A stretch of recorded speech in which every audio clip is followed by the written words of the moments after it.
Entonces vamos a empezar la prédica. Hemos estado viendo ¿qué libro? Romanos. ¿Y de qué se trata Romanos? Alguien dígame, por favor. Por favor, dígame. Bueno, ¿Quién escribió Romanos? ¿A quién? una carta misionera. A la iglesia en Roma. ¿Y de qué se trata esta carta? Primero específicamente que los ayudasen, dirigido a ellos para que le ayudasen a hacer el puente para ir a España. En medio de eso les da unas pequeñas palabras. Ok, sí, uno de los propósitos era que lo apoyaran para ir a España, en Romanos 15.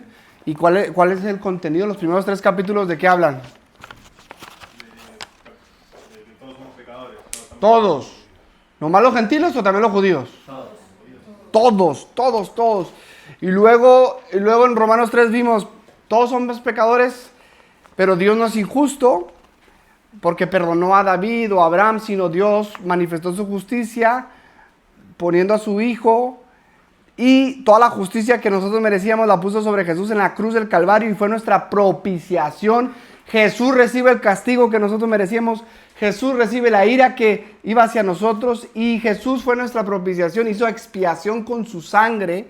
Y en Romanos 3 habla de que cuando ponemos nuestra fe en su sangre, en lo que Jesús hizo en la cruz del Calvario, nosotros somos salvos, ¿sí? Eso es el capítulo 3. Y ahí se introduce la justificación, ¿sí? La justificación. Entonces hemos estado viendo por los últimos domingos el capítulo 4, donde ya Pablo honda en el tema de la justificación. Entonces hoy vamos a estudiar Romanos 4, versículo del 13 al 25. Saque sus Biblias, vamos a estar analizando este pasaje. Y le he puesto al sermón fe en el Dios de la promesa. ¿Fe en qué? En el Dios de la promesa, ¿sí? Entonces mi argumento principal hacia vosotros, lo que los voy a querer persuadir en el temor del Señor, es que recibimos la justicia de Dios por la fe en el Dios poderoso que cumple sus promesas, para que sea por gracia y no por ley, ¿sí? No sé si escucharon del tema hace poco, de que en Colombia, aquí hay muchos colombianos, que en Colombia hay un caso famoso que una señora se fue para hacer, Una liposucción. Sí, Yulixa se fue a hacer una liposucción a un lugar Una clínica de garaje que llaman. de garaje, ¿no? Entonces ella se sentó ahí, puso su confianza en este doctor, y el doctor, entre comillas, y le hicieron la liposucción. ¿Y qué es lo que sucedió? ¿Tú que sabes más del tema, mejor? Venezolanos todos. Bueno, entró en un shock séptico que básicamente al extraerle tanta grasa se le subieron unos coágulos de sangre a los pulmones y no podía respirar, y en vez de auxiliarla le echaban prácticamente como la culpa de que respire y no sé qué, y ya luego se murió. Se murió. Yo me sé un poquito más a fondo la historia. Pero- la dejan tirada para no llevarla al hospital y la dejan muriendo, agonizando en una carretera. No, en Colombia. Se escapan de Bogotá a mi ciudad, Cúcuta, en un coche, y en el camino la dejan tirada en un monte. Y o sea, ella pudo haber llegado al hospital, pero no la auxilian. Porque si la llevan, dicen, ¿de dónde viene? No, de una clínica de garaje, para eso es los que estaban haciendo esto. Sí. Entonces, deciden no llevarla, le dan un caldo, en el video se ve que le están dando un caldo. Ella estaba viva, pero estaba verde, respiraba un poco, pudo haber llegado al hospital. A las amigas le dijeron, váyanse y después mañana vienen por ella, que la vamos a recuperar y tal. Y luego se escaparon, la montaron en un coche y decidieron llevarla y tirarla por el camino, y muriera por el camino. Y la encuentran en el camino tirada días después. En contraste, hace un mes me operaron la nariz y la verdad que me puse nervioso, porque cuando te operas, básicamente estás poniendo tu vida en las manos de otra persona. Y honestamente, pues, yo puse mi fe, mi confianza cuando me senté ahí y que me iban a poner la anestesia. O sea, estoy poniendo mi vida en las manos de este doctor. Y que bueno, la verdad es de que lo que conocía de él era poco, pero conocía que por lo menos no lo habían metido a la cárcel, estaba en un buen hospital y lo ha hecho ya varias veces. Entonces, pues, la verdad es de que si hubiera conocido más de él no me hubiera puesto tan nervioso, pero lo que conocía era era, bueno, pues, por lo menos no ha matado a nadie. Y me pusieron y desperté y ya puedo respirar. Ahí tengo todos unos mocos. Entonces, ¿cuál es la verdad cuál fue la diferencia entre este caso de Colombia y mi caso? Los dos nos pusimos en manos de otras personas. No, los dos pusimos nuestra confianza, porque ella puso su confianza ahí y yo también puse mi confianza en el doctor Alfonso, ¿no? ¿Cuál fue la diferencia? Que pusimos la confianza en la persona, ella puso la confianza en las personas equivocadas y yo puse la confianza en la persona correcta. Entonces, el problema no fue la confianza, sino en quién depositas tu confianza. La clave no es tener más fe, sino en quién pones tu fe. Por eso el título es Fe en el Dios de la promesa. No nomás es ten más fe, sino ten confianza en el Dios que promete. Entonces vamos a leer Romanos 4 del 13 al 25 y lo voy a leer yo en la versión NTV porque creo que esta versión es buena traducción y lo dice nuestro lenguaje, ¿vale? NTV dice, del 13 en adelante, dice, recuerden que Pablo está argumentando hacia los judíos de que somos justos por la fe, y él está usando el ejemplo de Abraham, porque para los judíos, ¿quién es el padre de la nación de Israel? Abraham. No hay mayor ejemplo de hombre en la nación de los judíos, y Dios, en su sabiduría, escogió que Abraham, lo que tenía Abraham, no fue que hizo muchas buenas obras, es de que tuvo fe. Entonces, ya las últimas prédicas se han tratado de la fe de Abraham, pero Pablo continúa, dedica todo un capítulo para hablar de Abraham. Eso es muy interesante porque tú debes de analizar que cuando la Biblia enfatiza algo, no es cualquier cosa. O sea, Pablo pudo haber dicho, somos justificados y miren el ejemplo de Abraham, y ya. Pero sigue ondando y ondando y ondando y ondando 25 versículos que quiero que veamos que cuando Dios enfatiza algo es porque lo necesitamos que lo enfatice en nuestro corazón. Y aunque Pablo lo enfatizó tanto, y en otras partes de la Biblia, en cada generación se pierde esta doctrina, la justificación. Decían los reformadores que si no entendemos bien la doctrina de la justificación, todas las demás doctrinas se pierden. Por ejemplo, la Iglesia Católica perdió esta doctrina, la doctrina que es por la fe, y empezaron a poner su confianza que es por sus obras, y ya se perdió esta doctrina y se pierde todo lo demás. Entonces la clave del cristianismo es esta doctrina, por eso Pablo la enfatiza tanto. Entonces vamos a continuar con los argumentos de Pablo usando el ejemplo de Abraham. ¿Me explico o no me explico? Ok, dice, obviamente, versículo 13, la promesa que Dios hizo de dar toda la tierra a Abraham y a sus descendientes no se basaba en la obediencia de Abraham a la ley, sino en una relación correcta con Dios, la cual viene por fe. Si la promesa de Dios es solo para los que obedecen la ley, entonces la fe no hace falta y la promesa no tiene sentido, pues la ley siempre trae castigo para los que tratan de obedecerla. La única forma de no violar la ley es no tener ninguna ley para violar. Así que la promesa se recibe por medio de la fe. Es un regalo inmerecido. Y vivamos o no de acuerdo con la ley de Moisés, todos estamos seguros de recibir. ¿En qué versículo me quedé? Porque se me... De recibir esta promesa si tenemos una fe como la de Abraham, quien es el padre de todos los que creen. A eso se refieren las Escrituras cuando citan lo que Dios le dijo: te hice padre de muchas naciones. Eso sucedió porque Abraham creyó en el Dios que da vida a los muertos y crea cosas nuevas de la nada. Aun cuando no había motivos para tener esperanza, Abraham siguió teniendo esperanza porque había creído en que llegaría a ser el padre de muchas naciones. Pues Dios le había dicho, esa es la cantidad de descendientes que tendrás. Y la fe de Abraham no se debilitó a pesar de que él reconocía, por tener unos 100 años de edad, su cuerpo ya estaba muy anciano para tener hijos, igualmente que el vientre de Sara. Abraham siempre creyó la promesa de Dios sin vacilar. De hecho, su fe se fortaleció aún más y le dio gloria a Dios. Abraham estaba plenamente convencido de que Dios es poderoso para cumplir todo lo que promete. Y debido a su fe, Dios lo consideró justo. Y el hecho de que Dios lo considerara justo no fue solo para beneficio de Abraham, sino que quedó escrito también para nuestro beneficio, porque nos asegura que Dios nos considerará justos a nosotros también si creemos en Él, que levantó de los muertos a Jesús nuestro Señor. Él fue entregado a la muerte por causa de nuestros pecados y resucitados para hacernos justos ante Dios. ¡Wow! Hoy terminamos el capítulo 4. ¿Desde cuándo empezamos Romanos? Desde enero, ¿no? De febrero. Desde que llegamos. Llegamos febrero, marzo, abril, mayo. 4 meses y llevamos 4 capítulos. Ok, este pasaje lo vi dividido en 4 secciones. Del versículo 13 al 15, veo que Pablo enfatiza que es por la promesa y no la ley. Del 16 al 17, el medio es la fe para que sea por gracia. Del 18 al 22, Abraham está plenamente convencido de Dios. Y del 23 al 25, su ejemplo fue escrito para nosotros.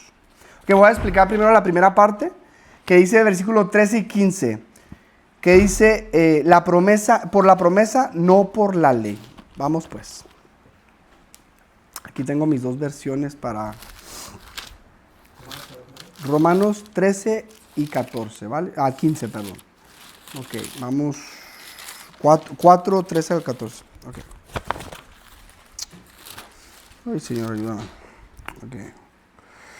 Ok, dice, porque la promesa a Abraham o a su descendencia de que sería heredero del mundo. Esto es interesante porque voy a explicar el punto de Pablo, pero también hay temas interesantes en este pasaje que quisiera tocar. Dice la Biblia que Dios le dio una promesa a Abraham de que sería ¿qué? Heredero de... Aquí dice heredero del mundo.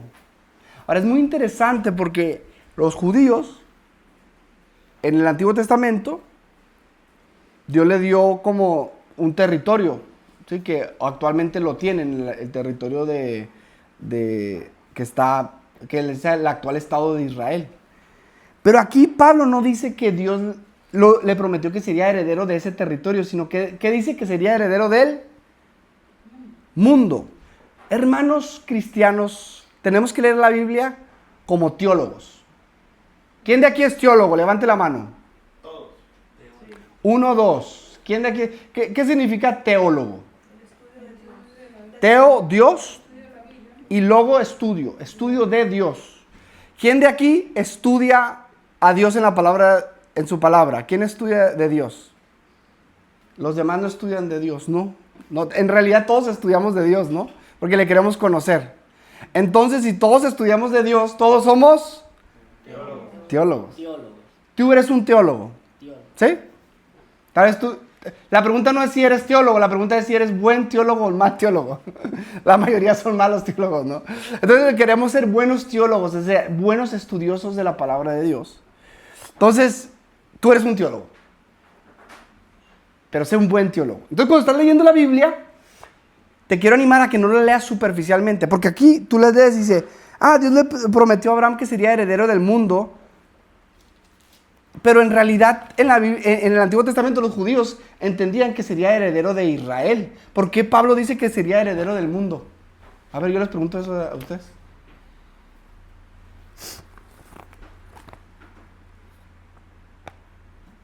Pues esa fue la promesa que Dios le dio, ¿no? ¿Dónde? En Génesis. Sal y cuenta las estrellas, las puedes contar, no sé si será tu descendencia. Si será tu descendencia. Y también dice, y en ti serán benditas todas las familias de la tierra. Exactamente, fíjate, porque en el 17.8, Génesis 17.8 dice, y a ti te daré descendencia después de ti, la tierra en que moras, toda la tierra de Canaán en heredad perpetua. O sea, Dios le prometió la tierra de Canaán. Pero en otros versículos, Dios le dice a Abraham que en su familia, en él serán benditas todas las familias de la tierra. Y luego en el Salmos 37.11, mira lo que dice, los que esperan en Jehová, ellos heredarán la tierra. Y hay otro salmo donde dice, los mansos heredarán la tierra. Y Jesús repite ese versículo donde dice, bienaventurados los mansos porque ellos recibirán la tierra por heredad. Y luego en Apocalipsis vemos que dice que Dios nos ha hecho reyes, sacerdotes, ¿y qué? ¿Y reinaremos sobre el territorio de Israel? No, ¿qué dice? y reinaremos sobre la tierra. Hay una promesa, mi hermano, para el cristiano, y es de que heredaremos la tierra. ¿Sí? Los testigos de Jehová dicen esto, y no digas, Jorge, ya eres testigo de Jehová. No, ellos se piratearon la Biblia, pues claro. Pero sí es una doctrina bíblica, donde la Biblia habla de que heredaremos la tierra. Reinaremos sobre la tierra. ¿Sí? Una tierra nueva, un cielo nuevo, o sea, una tierra donde no va a haber pecado, donde no va a haber mancha, donde no va a estar Satanás, no va a haber ningún pecador. La Nueva Jerusalén le dicen. La Nueva Jerusalén, no, la Biblia le llama la Nueva Jerusalén, ¿sí? Le llaman, Jesús habla en Hebreos 11, habla de que anhelaban una ciudad cuyo arquitecto y fundador es Cristo, ¿no? Y en Apocalipsis 21 y 22 habla de esta ciudad que se llama la Jerusalén celestial, donde descendió del cielo y se asentó en la tierra. Y ahí todos los salvos reinaremos sobre la tierra, ¿no? En cuerpos glorificados. Entonces, quiero nomás poner este paréntesis y decir, cristiano, la doctrina bíblica no es de que si te mueres vas a ser un fantasma por toda la eternidad. La doctrina bíblica es de que tu cuerpo es bueno, no más que está manchado de pecado. Cuando muramos o cuando Cristo venga, nuestros cuerpos serán resucitados o transformados a cuerpos sin pecado, sin corrupción, y la tierra será, dice Pedro, ¿no? Será quemada por fuego, y habrá una tierra nueva, un cielo nuevo, y reinaremos sin pecado, sin mancha en esta tierra gloriosa. ¿Sí? Y en Romanos 8 dice que la tierra gime con dolores de parto hasta ahora, y aún nosotros mismos gemimos dentro de nosotros mismos, esperando la redención de nuestro cuerpo. La tierra y los cristianos estamos gimiendo porque esperamos la redención de eso. Estamos esperando donde se restauran todas las cosas. Esa trompeta no debe causar miedo, sino debe causar expectativa y gloria, hermano. ¿Sí? Maranata. Entonces, Todavía no, señor. Digo la hermana del video, pero todavía no, señor. entonces esta promesa que se le fue dada a Abraham, de que sería heredero del mundo, porque le dijo, en ti serán benditas todas las familias de la tierra. Y Gálatas nos dice que esa era promesa también para nosotros, porque todos los que creemos en Cristo seríamos los herederos del mundo. Entonces dice, no fue hecha por medio de la ley. ¿Qué está tratando de hacer Pablo aquí? Pablo está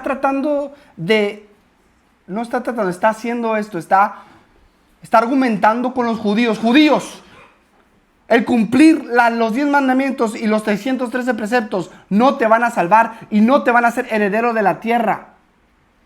Abraham ni siquiera había recibido la ley. ¿Cuándo vino la ley? Después. ¿Cuántos años vino la ley después de Abraham? Como 40. 430 años después, dice Pablo en Gálatas 3. 430. Entonces, Dios, cuando le dice a Abraham, vas a recibir la tierra por heredad, no le puso la condición de la ley, sino le dio una promesa. Un mandato, ¿qué tienes que hacer con un mandato? Obedecerlo. ¿Qué tienes que hacer con una promesa? Creerla. Ahí está la clave. Las promesas se creen, los mandatos se obedecen. Wow. Ahora, Dios no está diciendo que no obedezca, pero la premisa es la fe. Y Abraham obedeció, pero porque creyó, no al revés. Me encanta esta frase. La promesa descansa en la fidelidad de Dios. La ley exige la fidelidad del hombre. ¿En quién vas a confiar? ¿En los doctores de Colombia? ¿De Yulixa? Eran venezolanos, perdona. ¿O en el doctor de doctores, ¿no? ¿En quién vas a confiar? Pues los que confían en sus propias obras, que es nuestra tendencia, y la religión, los que confían en sus propias obras, en la ley, en que voy a esforzarme más para ganarme el cielo, voy a hacer esto para ganarme el cielo. Es nuestra tendencia, en nuestro corazón. La tenemos Ir a las montañas del Himalaya. para hacer. Voy a colocar Cristo. Voy a ganar muchas almas para Cristo, para ganarme el cielo. Voy a leer toda la Biblia 10 veces arrodillado y la voy a subrayar, porque eso Dios me va a ver y va a decir, wow, este es mi hijo amado, que subraya toda su Biblia. ¿Son malas esas cosas? No. Pero esas cosas no me salvan. Estoy poniendo mi fe en mí. Y yo no soy un buen doctor. Tengo que poner mi fe en el buen doctor. Y quiero aprovechar para dar otra doctrina que no enfatiza Pablo, pero la menciona. La ley entonces es mala. ¿Es mala la ley? No. De hecho, en Romanos 7, Pablo hace la misma pregunta. ¿Es pues la ley mala? No. Es buena, perfecta, agradable. Dios la dio. Pero la ley tiene un propósito. Y la ley no tiene un propósito de salvarte. La ley tiene, de hecho, los reformadores hablaban de tres propósitos de la ley. A ver, alguien dígame los 3 propósitos de la ley, si son buenos teólogos. ¿Puedo? A ver. ¿Te guía Cristo? La ley te guía a Cristo. ¿Te muestra el pecado? Te muestra el pecado. Te da la- Es nuestro valle para llevarnos a... Te guía a Cristo, entonces sería ese mismo. El ayo te muestra el pecado. Te mantiene a calle. Y no sé. Te limpia. O sea, te mantiene a calle. No, la ley. Sí, entonces sí lo mencionaron. Muy buenos teólogos, muy buenos teólogos. Ok, la ley tiene 3 propósitos según los reformadores. La ley frena el mal. Ajá. Es decir, a ver, es bueno la ley, que no matarás, ¿no? Porque si no hubiera esa ley, pues todos estuvieran matando, ¿no? Anarquía total. La ley frena, porque nuestra tendencia es pecaminosa, entonces la ley nos ayuda a que la sociedad sea más o menos controlable. Hay un orden, ¿sí? Sí, sí. Entonces la ley frena el mal, la ley revela el pecado, lo que hablamos mucho en Caja Roja, la ley es como un espejo que nos muestra que no, es como el rayos X que nos muestra que nos dice no hagas esto y lo hacemos, ¿no? Y nos muestra nuestra necesidad de un Salvador. Y la otra es que la ley nos guía a Cristo y también nos guía al creyente, ¿no? ¿Quieren saber los versículos para que uno de estos? La ley frena el mal, 1 Timoteo 1, 9 al 10. Ahí para que lo estudien ustedes. La ley revela el pecado, Romanos 3, 20. Y la ley guía al creyente, Gálatas 5, 14. Ok. Muy bien, entonces, en estos 3 versículos Pablo está diciendo, no es por la ley, es por la fe en el Dios de la promesa, ¿no? Entonces, Pablo sigue argumentando en el 16 al 17, vamos a leerlo otra vez. Dice, por eso es por fe, para que esté de acuerdo con la gracia, a fin de que la promesa sea firme para toda la posteridad, no solo a los que son de la ley, sino también a los que son de la fe de Abraham, el cual es padre de todos nosotros. Como está escrito, te he hecho padre de naciones delante de aquel en quien creyó, es decir, Dios, quien da vida a los muertos y llama a las cosas que no son como si fuesen. ¿Sí? Entonces, el punto aquí es, el medio es la fe para que sea por gracia. Imagínate, la ley muestra nuestra condición, la promesa revela el carácter de Dios y en eso se glorifica. Les voy a hacer una ilustración. Imagínate que les digo una noticia, nos van a dar, iglesia en Atocha, nos van a regalar 5 millones de euros. Y todos dirían, ¡ay, qué guay, ¿no? Ya vamos a poder... ¿Se alegrarían o no se alegrarían? Para cada uno. Ok, vamos a actuar, ¿no? Vamos a actuar nomás por la ilustración. Iglesia de Atocha, ¿qué quieren? Nos van a regalar 5 millones de euros. Si ganamos, pero tenemos que formar un equipo de fútbol y ganar el campeonato de la liga. Ahí la buena noticia se vuelve el no tan buena noticia, ¿sí? Perdemos. Porque... No, o sea, no es buena noticia porque ahí se pierde toda esperanza, ¿no? O sea, como... Porque queremos gratinado todo. Pero, la diferencia es que si dijéramos, ok, pero tenemos la posibilidad de contratar a cualquiera. ¿Y qué creen? Tengo unos compas, uno se llama Cristiano Ronaldo, otro se llama Messi, Neymar, Ronaldinho, y los he invitado para que jueguen con nosotros. Entonces, y ustedes no tienen que jugar, ustedes van a estar en la banca. Entonces, ahora la mala noticia se vuelve ¿qué? Buena noticia, porque no depende de ti, depende de estos jugadores buenos, ¿no? Contratamos el Bernabéu. No, pero ya esos 5 millones ya se han ido esos jugadores. No, pero son mis amigos. No, pero amigos, no. Entonces, si depende de Cristian, esto sería un fracaso. Pero si depende de los expertos, es una buena noticia. ¿Sí? Entonces, no es por la ley, es por fe, para que la promesa sea firme, ¿sí?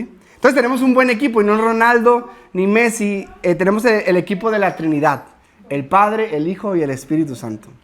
Y ahí está lo hermoso de la fe, no tienes que producir tu propia justicia. Y quiero como ilustrar para que entendamos, porque aquí Pablo ya está diciendo, el medio es la fe, para que sea por gracia. ¿Okay? Pero tenemos que entender que la fe en sí no es mágica. Tenemos que entender qué es la fe, porque a veces se enfatiza mucho la fe, pero la Biblia dice, por gracia sois salvos. La gracia es el carácter de Dios, cuando Él nos otorga un favor no merecido, eso es la gracia. Y la fe es el medio para recibir esa gracia. Es como ayer íbamos hacia Rascafrí, se me estaba acabando la gasolina. Entonces paré en una gasolinera y agarré la manguera. ¿Y la manguera me iba a dar poder para seguir? No. ¿Qué es lo que me iba a dar el poder para seguir? La gasolina. ¿Sí? La manguera es el medio para recibir la gasolina. Entonces la fe es el medio para recibir la gracia. ¿Sí? La fe los antiguos teólogos le llamaban la mano vacía. Porque imagínate un mendigo que está hambriento sin comer 3 días y tú sales y él te extiende la mano y te dice, dame de comer. Y tú sales ahí del Mercadona o de, ¿cómo se llama esta? Lidl o de la madre, esta masa madre, y un pan así de centena, bien rico, y se lo das. Y tú crees que va a decir el mendigo, ¡oh, mira lo que he logrado! Un pan. ¿Tú crees que se va a jactar ese hambriento? Dinero quiere. Nos dice café. Quiero more y te dice. No, ustedes arruinan mis ilustraciones. O sea, ¿ustedes creen que se va a jactar este hombre hambriento? No, va a decir, ¿qué va a decir? Gracias. La fe es esa mano vacía. La fe es, no tengo nada, dame. ¿Sí? Orgullo es que él dice, no quiero ese pan. Ay, no, ese centeno no blanco. Lo regalan. Eso es orgullo y fe.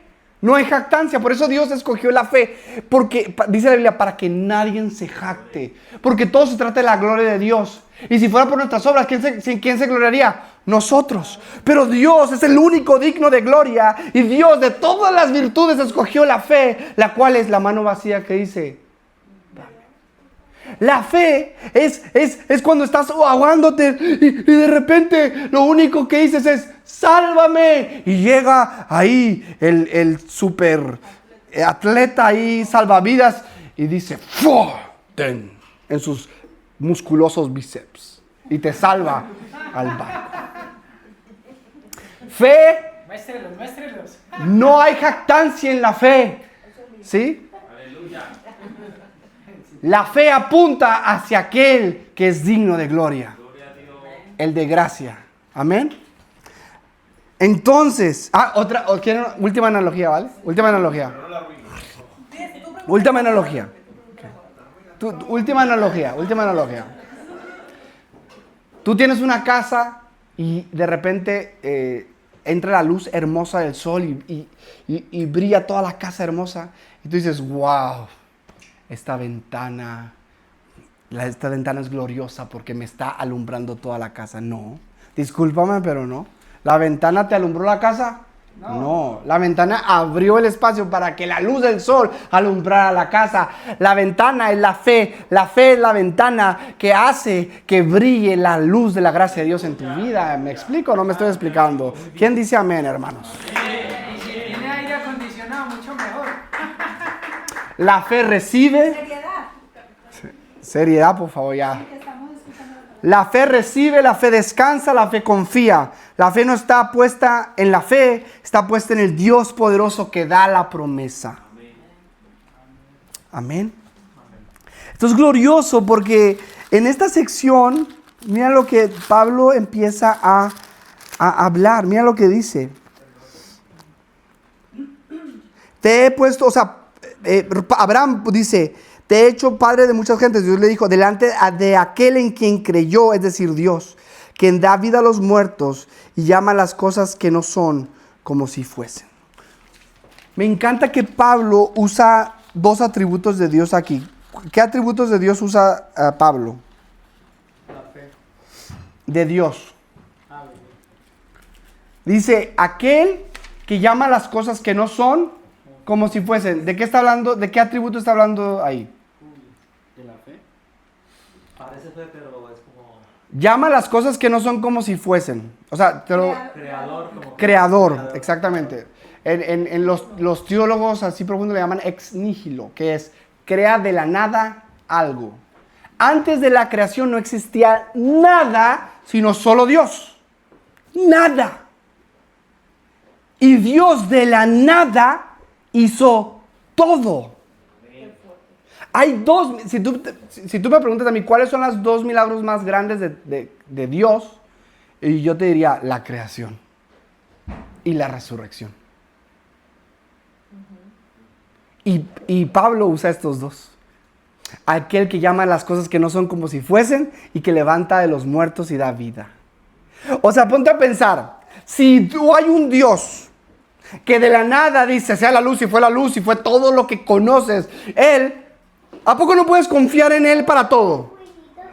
Si hay un Dios, ¿qué otra persona y qué otro ser puede llamar a un muerto vida? Ponte ahí, Satanás, está ahí Lázaro y Satanás dice, ¡sal! ¡Sal, Lázaro! Podía estar ahí Lázaro toda la eternidad, pero nunca hubiera salido, porque Satanás no tiene poder.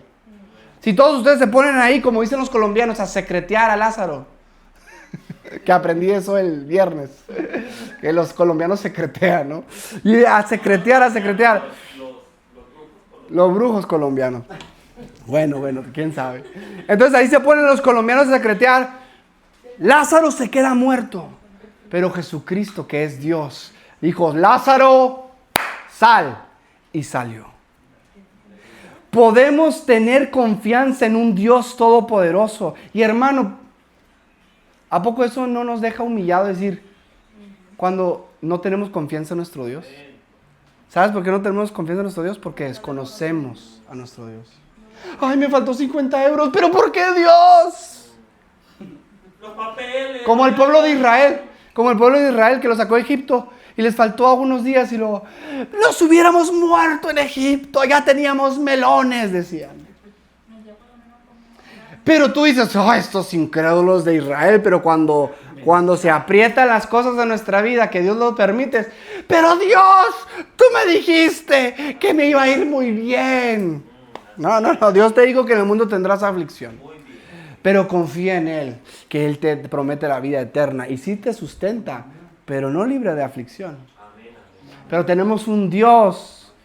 Y me encanta que en Hebreos 11, la razón por la que dice que Abraham tuvo fe cuando le dijo que sacrificara a Isaac, dijo porque él sabía que Dios lo podía resucitar de los muertos. Es decir, Abraham se fue con la confianza de que si yo sacrifico a mi hijo, él me prometió que me iba a dar descendencia por medio de mi hijo, y Dios no promete, así que si lo sacrifico, Dios lo va a resucitar.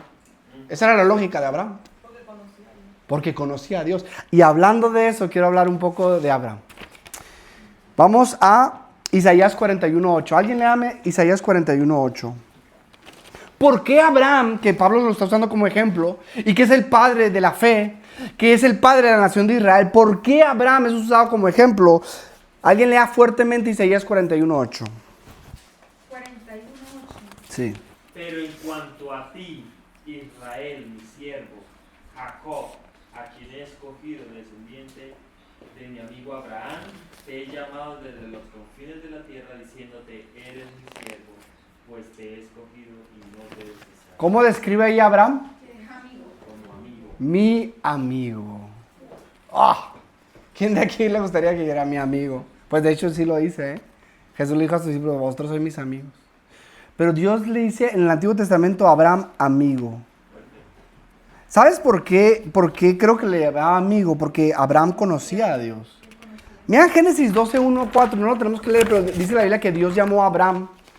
Y Abraham tenía mucho dinero y estaba en la tierra de Ur. Sí, ¿verdad? Y le dijo, sal, deja tu parentela, deja tu tierra, deja todo y sígueme. Abraham, ¿por qué confió? Yo creo que Abraham conocía a Dios. Tal vez no lo conocía como lo empezó a conocer más, pero conocía a Dios. La Biblia no dice cómo, pero conocía a Dios. En Génesis 15, del 1 al 6, podemos ver otro ejemplo de eso. Pero me gusta Génesis 18, donde Abraham, le temía a Dios, porque el ser amigo de Dios no significa que no le temas. Pero cuando estaba hablando Abraham con Dios y Dios le dice que va a destruir a Sodoma y a Gomorra, ¿qué empieza a hacer Abraham? Interceder. Sí, empieza a interceder. ¿Qué confianza tenía Abraham con Dios, no? Oye, Dios, mira, sabía que Dios tenía el poder de destruir Sodoma y lo iba a destruir. Le dice Dios, mira, si hay tantos justos, no destruyas.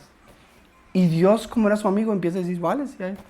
Bueno, Dios, vale. Pero si hay tantos, y lo va reduciendo, ¿no? Hasta creo que a 4 o 5, ¿no? No, por lo menos si hay uno. Y ni uno había. Si consigue aunque sea uno. Y ni uno había. Pero tenía la confianza. Entonces, nomás quiero que vean un poco que Abraham conocía a este Dios. A tal punto de que cuando le dijo que ofreciera lo más valioso que tenía, su promesa y a su hijo, lo hizo. Porque él conocía a Dios y porque su fe en Él. Entonces, quiero decirte que la fe que nosotros tenemos no es ciega. Mira, yo no sé si saben dónde es el origen de la piñata mexicana. ¿Saben dónde es? No sé si saben, pero todas las piñatas del mundo se originan en México. Ay, ay. No. Sí, cómo no me argumenten esto. No, bueno, la piñata original la hizo la Iglesia Católica. Y la Iglesia Católica básicamente tenía los 7 pecados capitales, que son los 7 picos de la piñata original. Y lo que ellos ponen es una venda con un palo. Y la venda representa la fe ciega. Entonces ellos dicen, nosotros tenemos una fe ciega en Dios y le pegamos al pecado. Pues, falsedad. Nosotros los cristianos no tenemos una fe ciega. Nuestra fe no es una fe ciega. Nuestra fe es una fe basada en el Dios que conocemos. La fe se basa en una relación donde se conoce a Dios y se confía en Él. Porque dice la Biblia que Abraham estaba plenamente convencido. Plenamente convencido o sea, me encanta que dice plenamente. O sea, imagínate Abraham, tenía 100 años. Y Sara, 90 años, no había podido tener, pero a los 90 años, yo sé que aquí en España el promedio de donde la española tiene hijos es a los 41. ¿Sí? Pero Sara no tenía 41, ya a los 50 ya no puedes, ¿no? Hay algunos casos, ¿no? 60 es caso rarísimo, pero a los 90 años, y aparte era estéril, y Dios le dice, tendrás un hijo. Y dice la Biblia que él creyó contra toda esperanza. No vaciló en su fe, porque estaba plenamente convencido. Hermano, ¿estás plenamente convencido en el Dios en que hemos puesto nuestra confianza? ¿O dudamos? ¿O vacilamos? ¿O somos como los de doble ánimo que nos lleva de ola a ola? La Biblia dice en Santiago, no seas como los de doble ánimo, que te dejas llevar de aquí para allá, sino firmes, no en nosotros, sino en Cristo, en nuestra fe. Por eso la lucha de Satanás contra tu vida principalmente es en tu fe. Dice la Biblia que tu fe es la que está siendo probada. Porque es nuestra fe el medio por el cual somos salvos. Es por medio de la fe que Dios agrada. Dice la Biblia, sin fe es imposible agradar a Dios, porque es necesario que el que se acerca a Dios crea que le hay y que es galardonador de los que le buscan. La fe es el medio que Dios ha usado para que no se jacte nadie, pero Dios quiere que le confiemos en Él. En Él se agrada en nuestra confianza en Él. Amén. Amén. Entonces, ¿cómo está tu fe, hermano? ¿Cómo está tu confianza en Dios? ¿Sí? ¿Cómo estás confiando en Dios en tu salvación? ¿Cómo estás confiando en Dios en tu provisión? Cuando vienen pruebas, ¿empiezas a dudar de Dios? ¿O te afincas y te afianzas en Dios? Las pruebas nos deben de llevar más a nuestro Dios y a refinar más nuestra fe, no alejarnos de ella.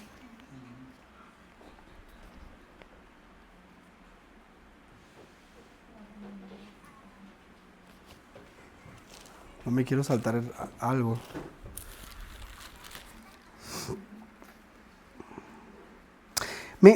quiero nomás mencionar de estos versículos que dice que, sin embargo, respecto a la promesa de Dios, Abraham no titubeó con incredulidad, sino que se fortaleció en fe, dando gloria a Dios.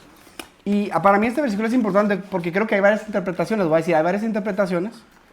Porque algunos dicen que porque puso su fe en Dios, le daba gloria a Dios. Te voy a decir lo que yo creo, pero yo te voy a animar a que tú lo estudies y tú tengas tu propia convicción en cuanto a esto, porque podría significar dos cosas. Una podría significar, Abraham tuvo fe y alabó a Dios, y está bien. Pero yo creo que lo que entiendo por el pasaje es de que Abraham se fortaleció en fe, dando gloria a Dios. Es decir, cuando a veces viene duda, cuando viene a veces incredulidad o del enemigo, yo creo que un medio que Dios usa para fortalecer nuestra fe es darle gloria a Dios.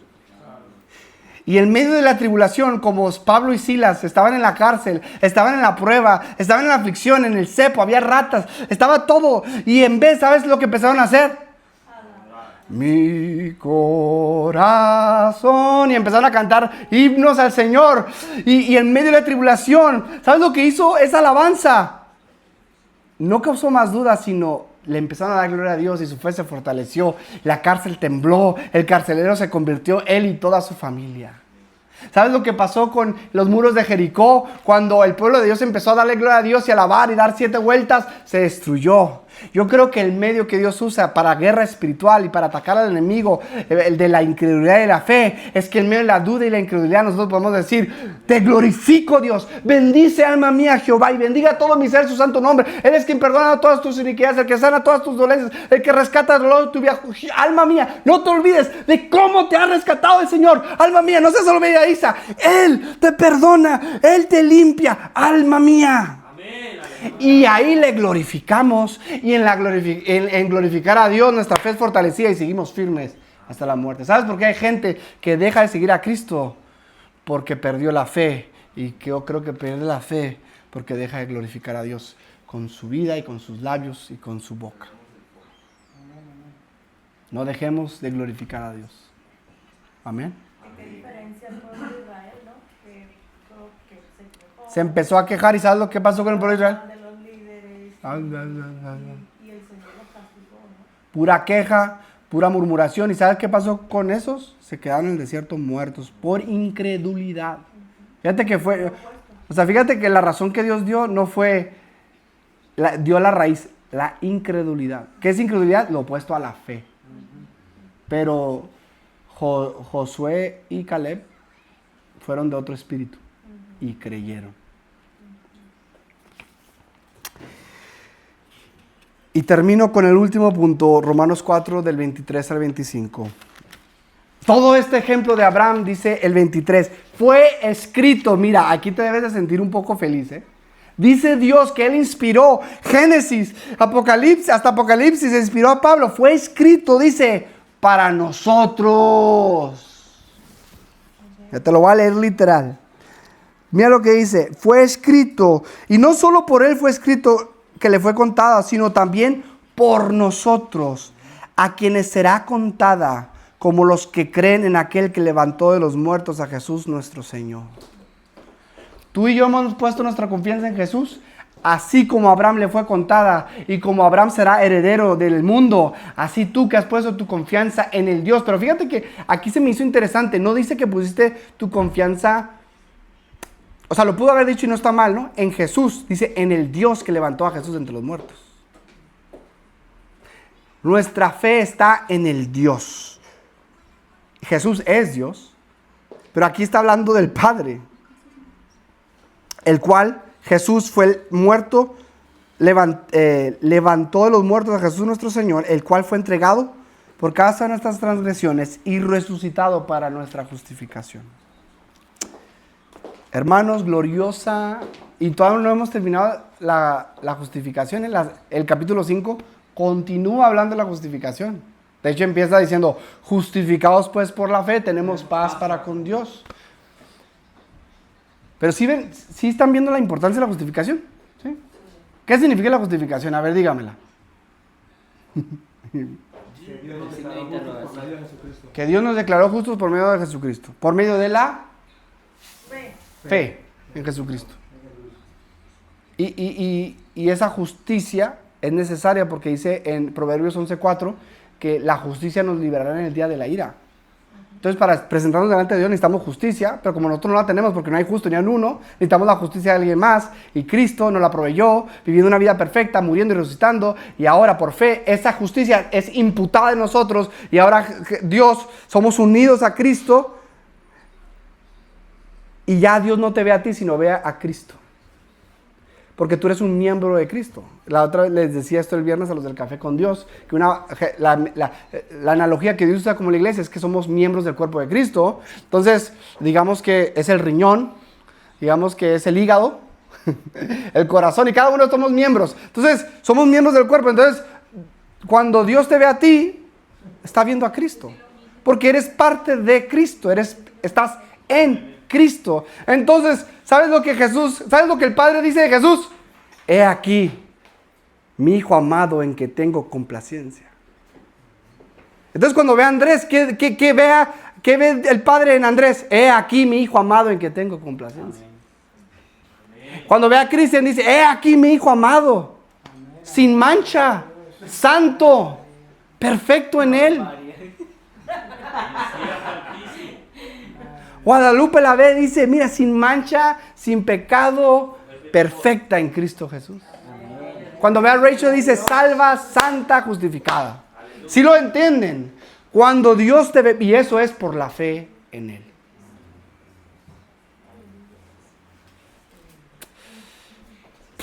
Me gustaría, antes de orar, si Dios te habló en algo en específico, puede ser que Dios te llamó a confiar más en Él en una área, o que te arrepintieras de algo, o te confrontó en algo, no más medio minuto o 15 segundos si puedes compartirlo.